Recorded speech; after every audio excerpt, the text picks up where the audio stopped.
Everyone, I want to say thank you for joining us today. This is Lauren Fogelman with Business Success Solution, and the topic for today is raising your rates just isn't enough for reducing your workload. And I'm going to be speaking with Maanoj Shah today about that topic, who you may have seen or heard from already. Anyway, you are in the right place if you have discovered that raising rates alone just doesn't really solve some of your workflow problems. You have uncovered smart offshoring as an option, but maybe you have some delegation strategies that you would like that would really help to be able to optimize it and solve some of the capacity challenges. And then also, we're going to cover gaining some practical tips to reclaim your time and boost profitability. So I suggest you have things ready to take some notes because Maanoj will be sharing a lot. He's always very generous. And then we're going to be able to let you know how you connect with him as well. So Maanoj Shah is the co-founder and director of Finsmart Accounting, where he helps accounting firms solve capacity challenges. And he does that through smart offshoring strategies. He has over 25 years experience, and Maanoj is the creator of the accounting seat model. It's designed to help firm owners grow profitably without burning out. So he is a sought-after speaker at conferences like Scaling New Heights and Bridging the Gap. He's known for his people-first approach, and he helps firm owners create space for growth, balance, and freedom while still serving the clients at a very high level. If you want to find out more about Maanoj and also Finsmart Accounting, you can go to finsmartaccounting.com.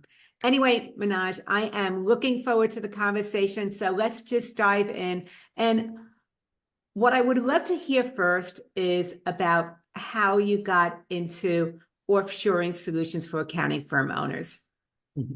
So thank you, Lauren, first of all, for inviting me to this forum, and I'll be happy to be here.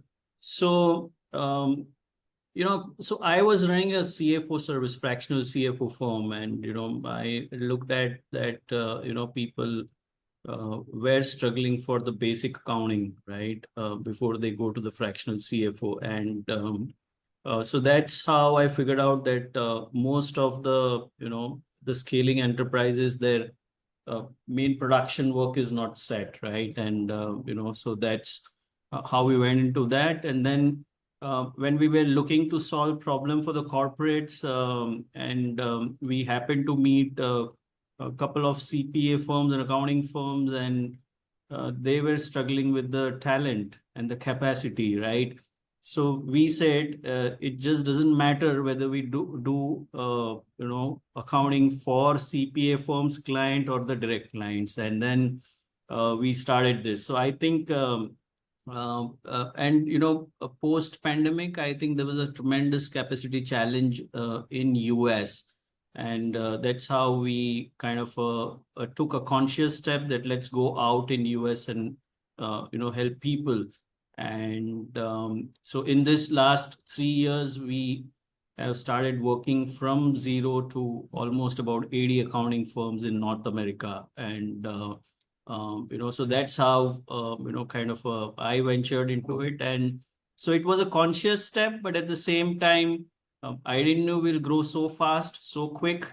But the challenges were so much that, we had a real good opportunity to kind of help the accounting firms. And I know that offshoring is something that is gaining popularity, a lot of traction, but a lot of times people think, oh, they can offshore, they can raise your rates, which is something I absolutely love talking about. But I know that raising rates, and we're on the same page, is typically a first step.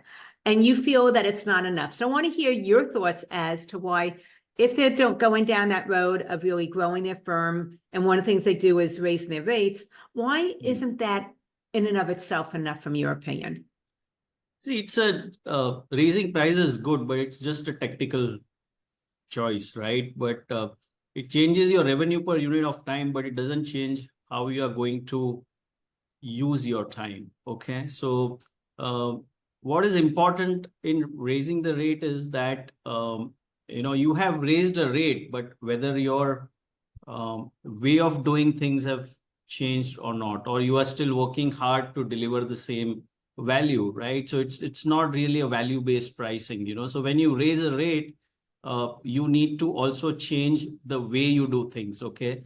In terms of setting up processes, in terms of setting SOPs, bringing the technology piece into the play, and you know how you can be more efficient, right? At the end of the day, you know, so if you are raising a rate and then you are working hard, that means you are just running on that treadmill fast, but things are not changing, right? So if you want to change things, then you will have to relook at it, your role from being a technician to being a designer, right? And to Mm-hmm. be an entrepreneur, right? So when you look from that, you know, so one is doing the work, one is getting the work done, right? So you know, when you raise your rate, then the next step comes is that, are you designing thing for the growth? Are you designing your firm or your practice for scale up, right? And once you start, once this thought appears to you, once you start thinking about that,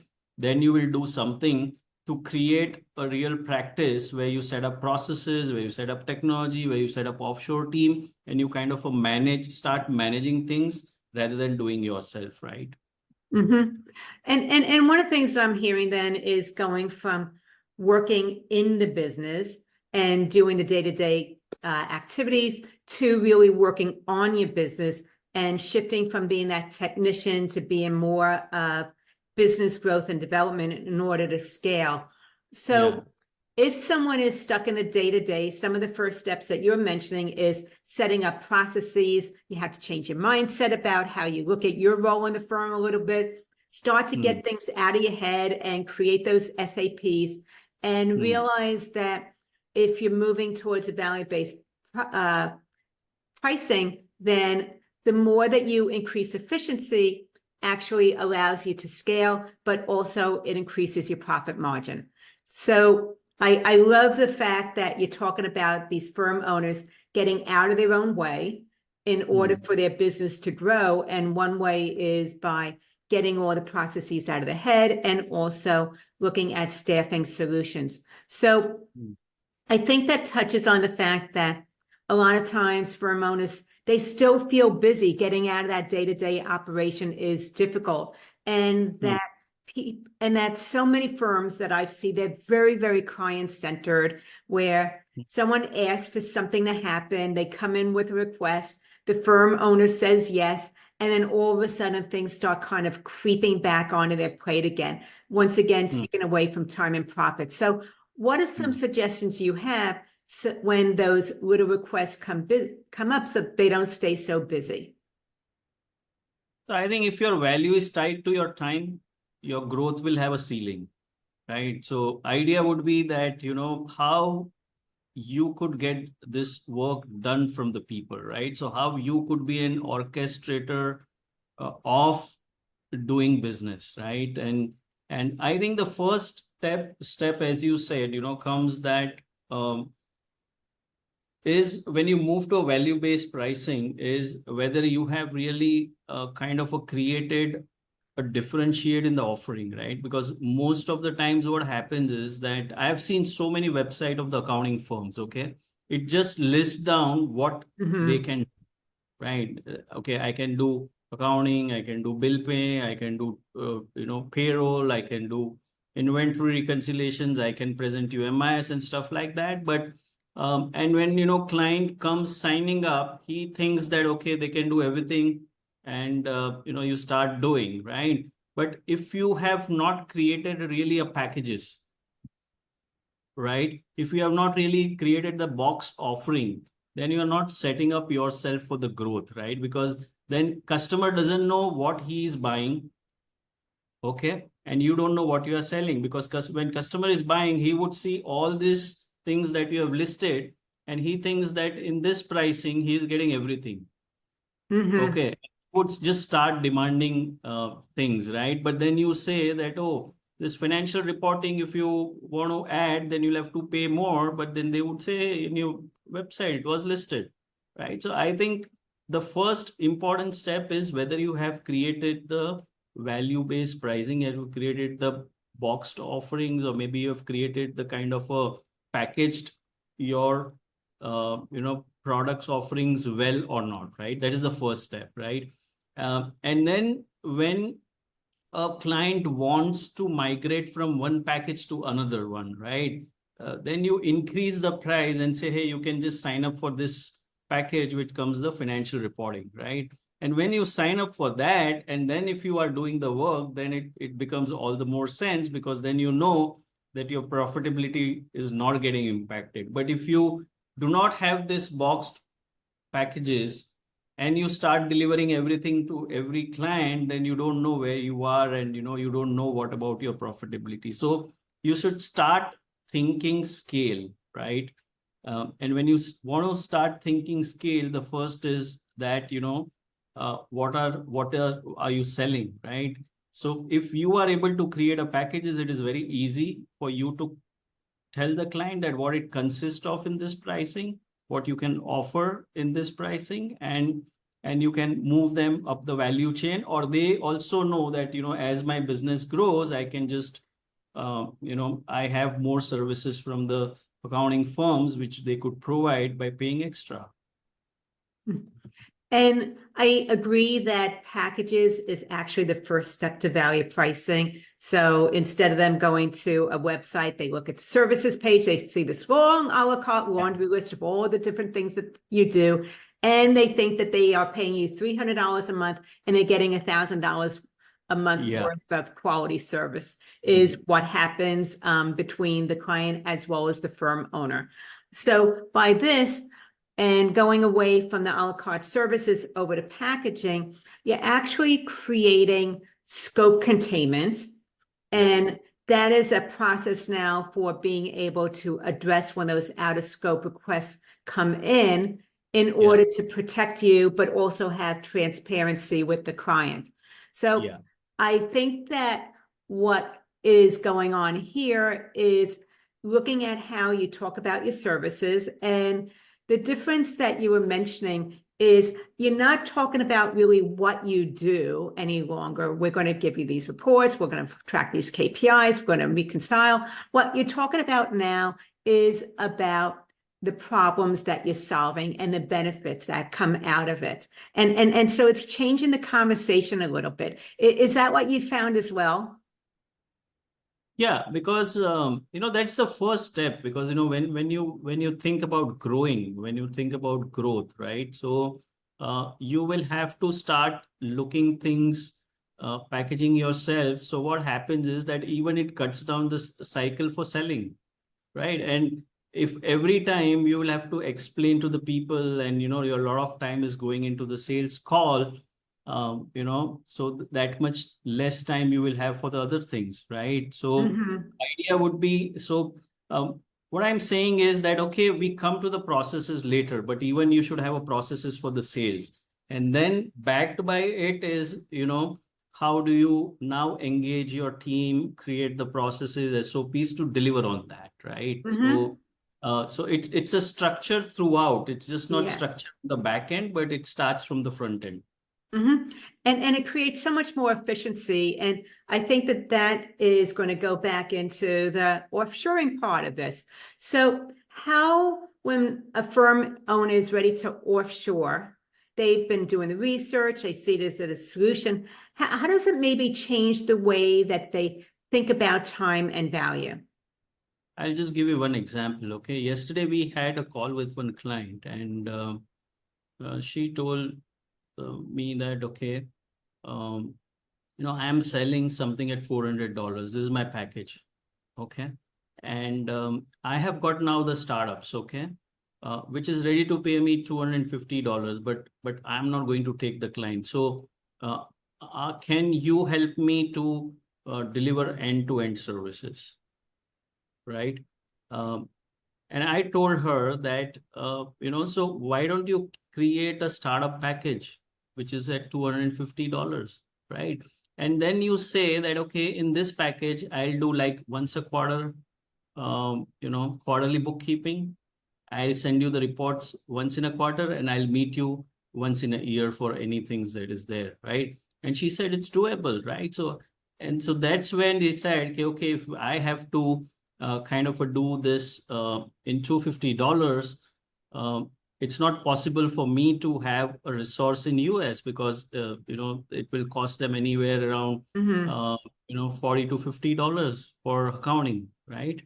And so that's where it says that let's look this offshore. So he said, can you do it for me? Yeah, of course. So our rates are anywhere around $20 to $25, and this takes like only 2 hours for 2 hours a month for these kind Mhm. of so you are in a way paying only $50, but at the same time, with little time of your consulting, you will make $20 to $50, right? So you'll have to design it. So idea would be that people just look offshoring as a capacity, but I want to say that it's just not capacity, it is aiding your business growth.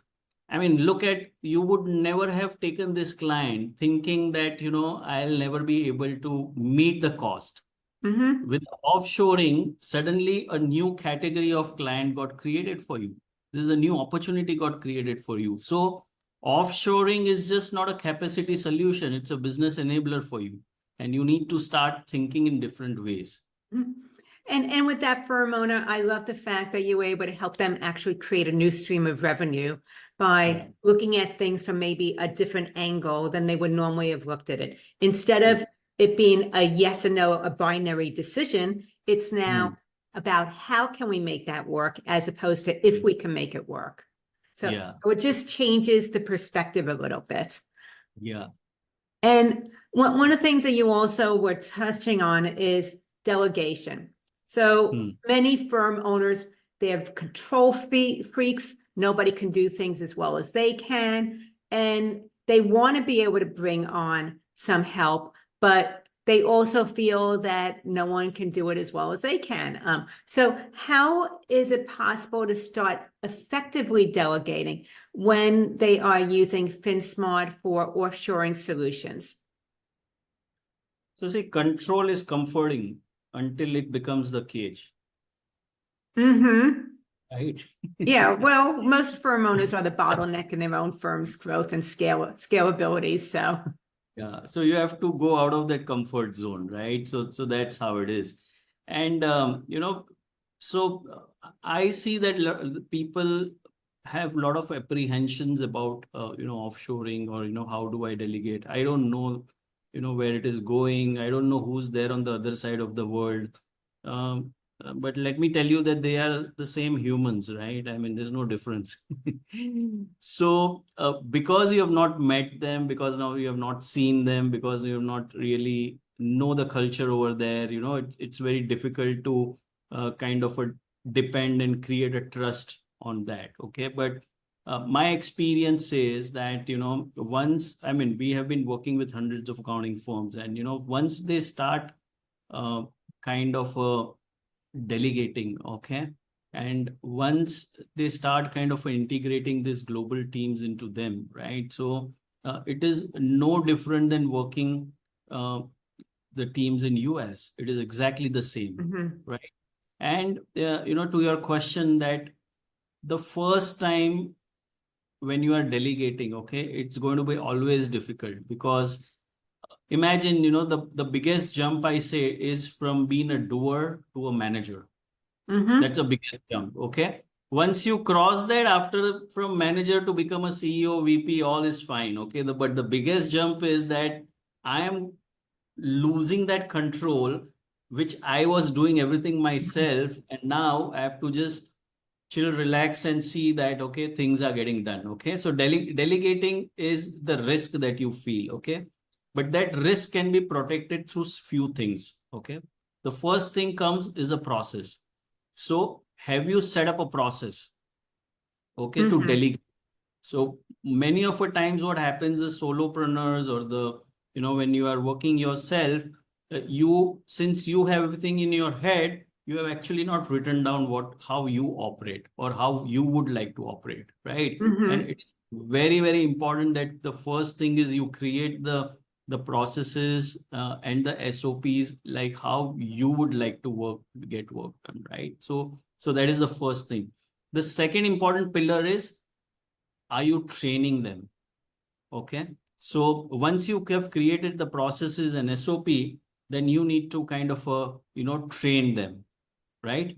And once you have trained them, the next thing comes in that in delegation, what is important is the communication. So have you created the rhythms to check what's happening on a frequent basis? So it could be daily check-ins, it could be just weekly rhythms, it could be just monthly going over the review, right? So if you have created a strong review mechanism, then delegation would be comforting for you. But before having processes, training, and the communication rhythms, delegation is going to be very risky and very uncomfortable. So And these are the tools, so to delegate. And one of the things I've actually seen with my clients that have shifted over to offshoring solutions is that a lot of times their offshore team can help them create the SOPs and the processes also, because you do that for so many other firms. You know what needs, some of the steps that need to happen in order to be able to get the work done correctly. Is that part of what you've seen also? Yeah, of course. We call it, we have an accounting seat. So one of our product offering is a workflow seat, where we help the firm practitioners to develop the workflow, right? Because we have so many clients from all the kind of an industry, from legal firms to agri to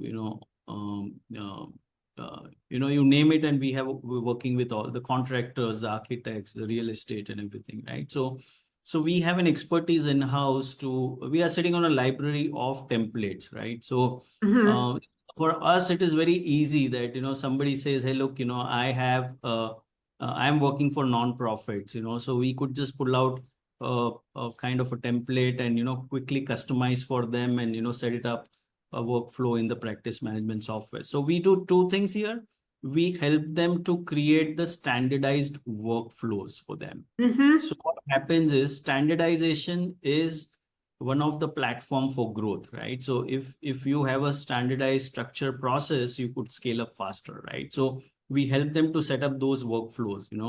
Second is, we also help them to select the practice management software, be it whatever, Canopy, Keeper, Financial Sense, Carbon. We work with pretty much everything. We are tech agnostic. Or if already they have selected, we'll be happy to onboard that, adopt that, and put this workflow, standardized workflow into that software, right?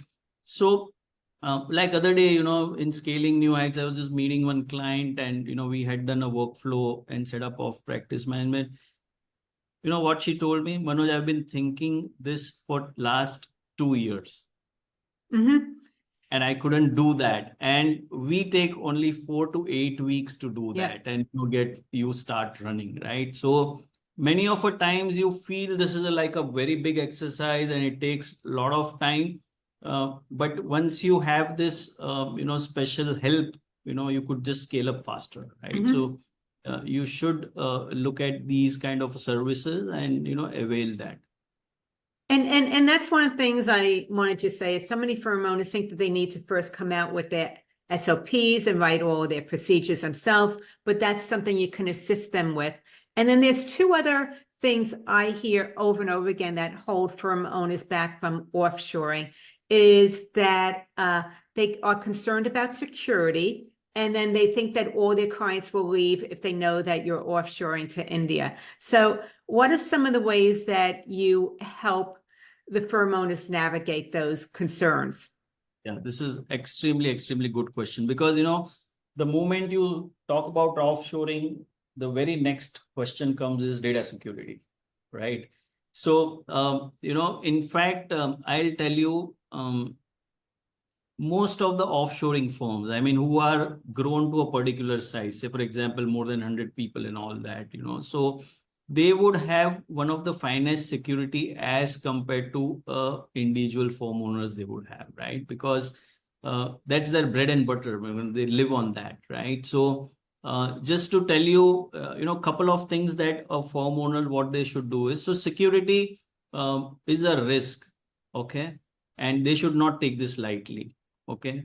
But they should check two things, okay? One, on the agreement side. So are you having an agreement and the confidentiality clause built in into your offshoring agreement? So that is the first thing. That is from the legal compliance perspective, okay? Second important thing is you can look at, what is the kind of security protocols they are using. So say, for example, like at Finsmart, we use dump terminals, okay? So none of these account managers, accountants are able to download any data because their USBs and disk drives are deactivated. Okay, we have a secured server and a firewall in place. Okay, we have an access control where we have a dual access control. In fact, where people just cannot walk into the any floor. They will have a floor access control, and most importantly, we have encryption technology into place, right? So they should see this, and on the top of it, we also use password protection tools. Like our go-to tool is like a RoboForm. First of all, if the client is using anything like Practice Protect or something, we are good with that. If not, then we will implement a RoboForm into that. So what happens is in the RoboForm is that even the account managers would not know what is the password. Mm-hmm. And they can't even log in from outside the office Mm-hmm. because RoboForm is into their machine, right? So there is a dual kind of a protection. So I think these are the things which is very a standard practice with most of the offshoring firms, So the security is, I would say, in today's age is pretty much sorted now, okay? Or maybe I would say that, the offshore agencies have far more secured environment as compared to a smaller accounting firms.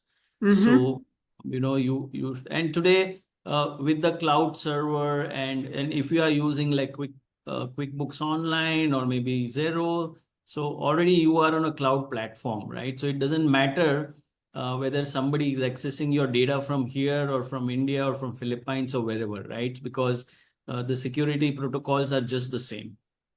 Mm-hmm.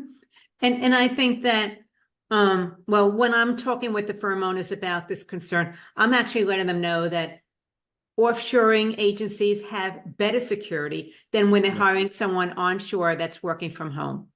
Yeah, yeah. If somebody is just working from home with no security, imagine what is the risk involved versus in an offshoring agency, they come to the office with all access control systems, with all secured servers, with all data protection, encryption technology in place, So they are far, far, far more secured as compared to somebody, a contractor to you hire in US, Mm-hmm.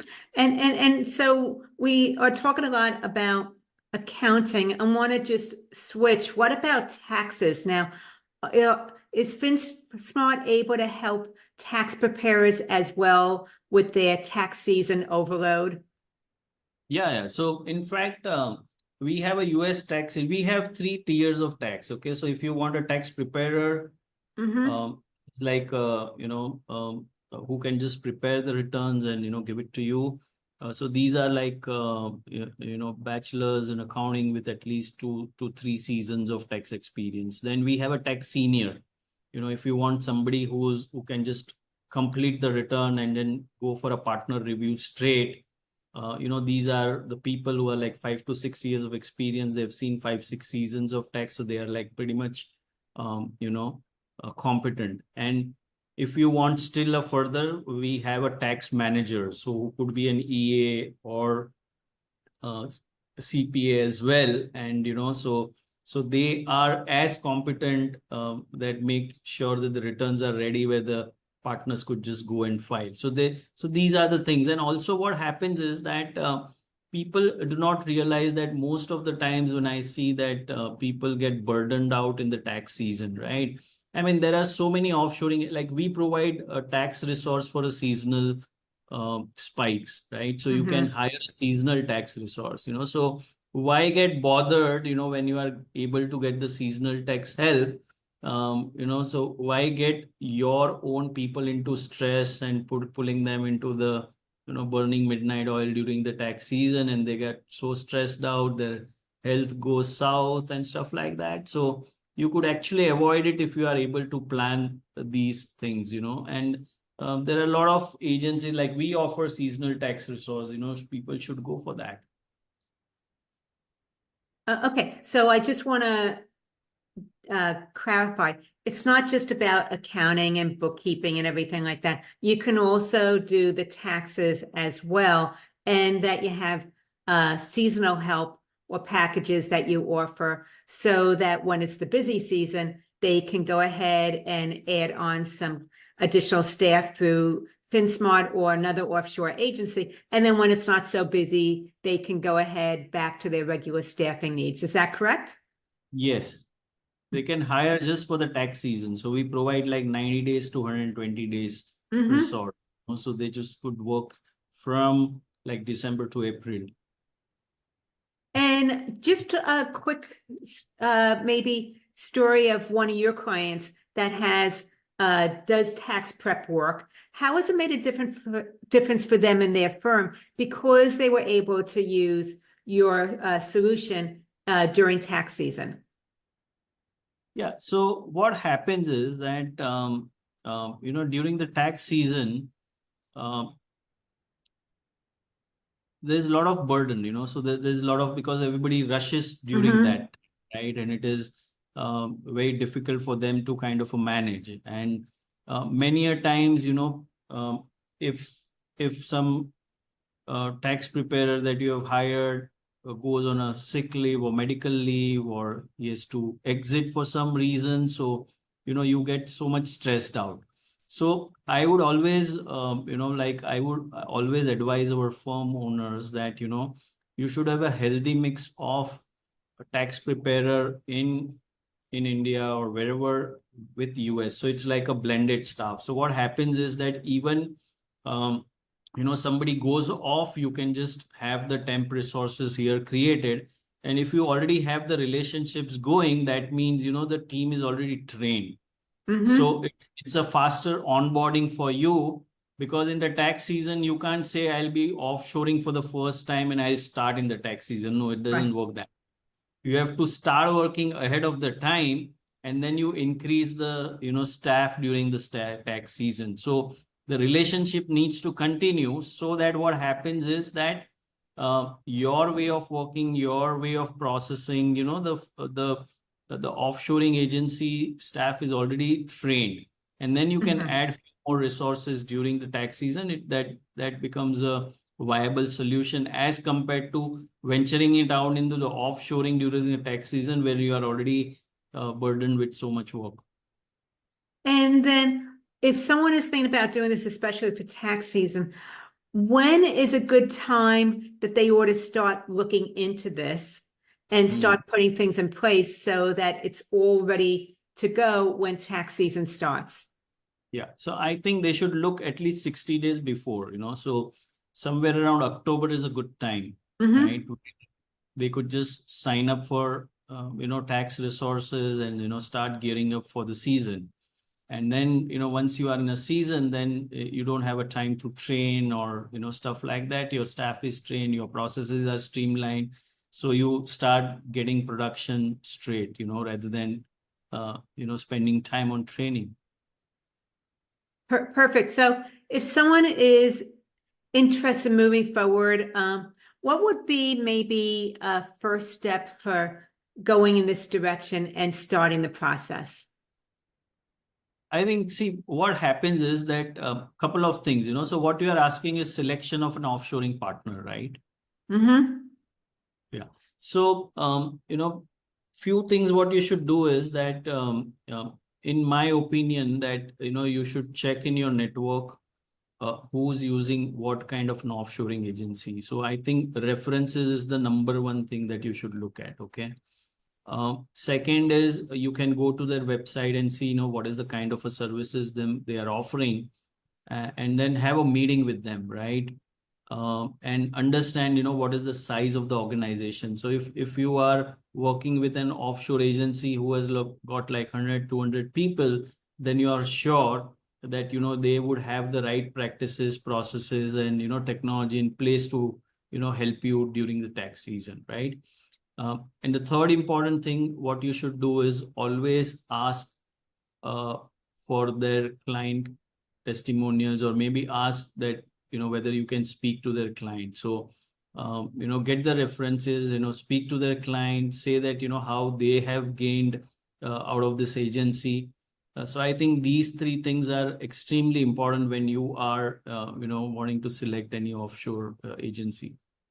Okay, what I hear was that you want to first maybe look at which offshore agencies you're interested in, go to their websites and see what it is that they offer, make sure that they specialize in what it is that you need. Meet with somebody from the agency, and then see if you can go ahead and speak to someone who's already using the services. One other thing that I am aware of that we haven't touched on also that is a benefit of offshoring is there's oversight built into the ability, built into the work. So a lot of times I've seen where the offshore agencies, not only do you get the person that's doing the direct work, but there's someone doing oversight of that work before you tend to get it for review, so that by the time you get it, it's actually accurate and doesn't need much fixing or changing. Is that part of what you've seen, or how most offshore agencies operate? Yeah, so there are different models available, okay, in offshore. Okay, so one is like we call it not outsource, we call it an embedded model, So our team gets embedded into you, right? So you are not outsourcing anything. We are embedding our team. So the advantage of this model is that this is no different from hiring your own team, because these team exactly plays like how you have hired your own team. So they will operate in your email ID. They will get the licenses on all the softwares that you are having on that email ID, right? So it's very easy, and it's very there's nothing different that you need to do, so it's as good as you're hiring your team in US. Okay.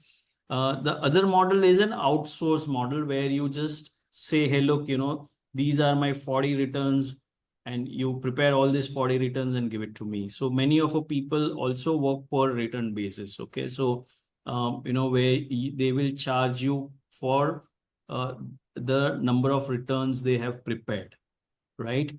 And in these cases, a lot of times they have 2 or 3 layers. There is a preparer and there is a reviewer, right? So preparer will prepare, the reviewer will review, and then they push the work to to the firm owners, right? So then they can do a final review before they could just file the returns, right? So there are number of models available in the industry. It depends on what suits you, right? So for a smaller firm, very small firm, if they have the returns, the per return basis is a good thing. If you think that, okay, many of the times in a per return basis, what happens is that you have to get all the information and give it to them, right? If you don't give all the information, then it just they can't start preparing the return. So if you look at more that you need a temp resource who could just work under your instruction, and you can just mobilize, okay, don't work for this return, maybe you work for this client, and it's a frequent change, then I would suggest that you should hire a team or a person rather than going for a per return, because that's easier for you. So it's not that all models will fit everybody. It all depends on what's your situation, and how you are comfortable in which format. So there are various formats available. You can just choose based on what what's your comfort. And I appreciate you sharing that, because it's something that's not talked about too much, is the different models that are offered, and being aware of that helps you make a better selection when you're looking to first move in this direction. So Maanoj, you shared some very important points today. I learned from every conversation that we have together as well. And some of the things that we touched on was why raising rates alone doesn't really solve the workload problems, uncovering some of those strategic offshoring and delegation strategies to solve the capacity challenges. And also we covered some practical steps to reclaim time and boost profitability. So thank you so much. And if somebody wanted to follow up, have a further conversation with you and how Finsmart might be a solution for them, what's the best way for them to get in touch with you?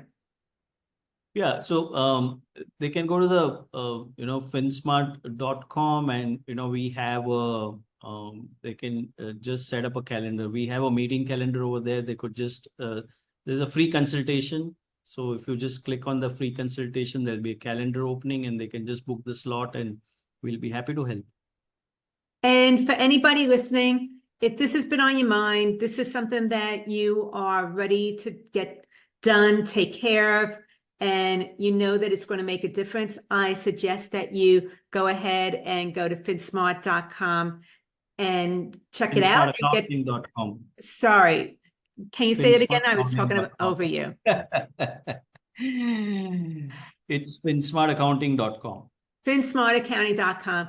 Go ahead and get it done, get that conversation going, and it will make a big difference for you and your firm. Anyway, thank you so much, Maanoj. This is Lauren Fogelman with Business Success Solutions, showing accounting firm owners how to be able to double their income working half the time.